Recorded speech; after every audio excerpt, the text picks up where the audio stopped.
I think it's funny because people think of Star Wars as like the future and lasers and stuff, but it's not at all. It's always been very grounded and historical in its influences. The second you start analysing costumes or guns in Star Wars, they all have an historical influence. What I found so interesting is you go around like, you know, the prop department, they got the weapons out, and there's your favourite gun from Star Wars, and then they show you a gun from World War II, and they're pretty much identical.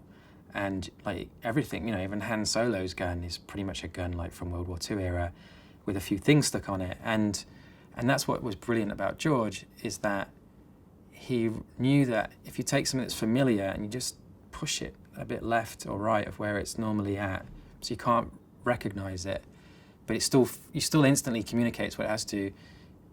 That's kind of what Star Wars is taking those things that we're all subconsciously familiar with and just giving them a twist so they feel exotic or futuristic.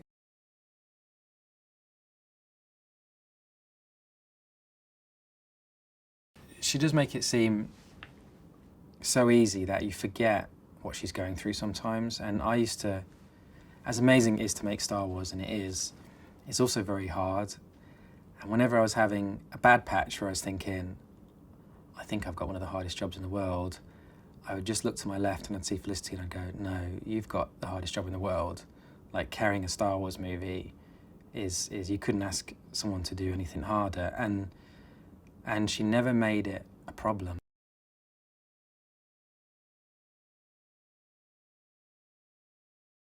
Diego, he comes to the table like instantly, he's the most likable guy in the world. Like, Diego walks through a door and you just want to be his friend straight away. I don't know what it is about him, I don't know how he got it, but he has it. And so it was just like, I was looking for the most likable, lovable, relatable actor I could find, and it was Diego. And when he showed up, it was kind of like, yeah, this is the guy. And you know, give him a gun and give him some training and he can be a soldier.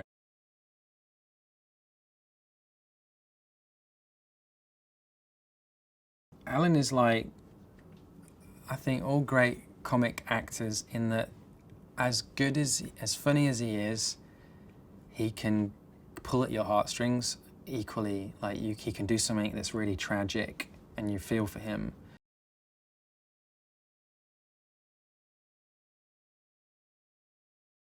I kind of really enjoyed the opportunity to tell a story that is magical and epic, but from the point of view of a normal person, and how you don't need to be superhuman to affect the world for the better. Like the idea that only Jedi can do anything good or significant in the world is, I think, the wrong lesson of Star Wars. I think what Star Wars is about is that it doesn't matter where your background is from, no matter who you are, you can make a difference.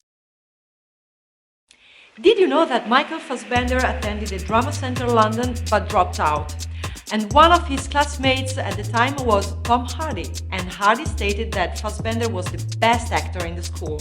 Wow. Who do you prefer as an actor, Fassbender or Hardy? Let me know in the comments below. And don't forget to click here for more cool videos. See you soon.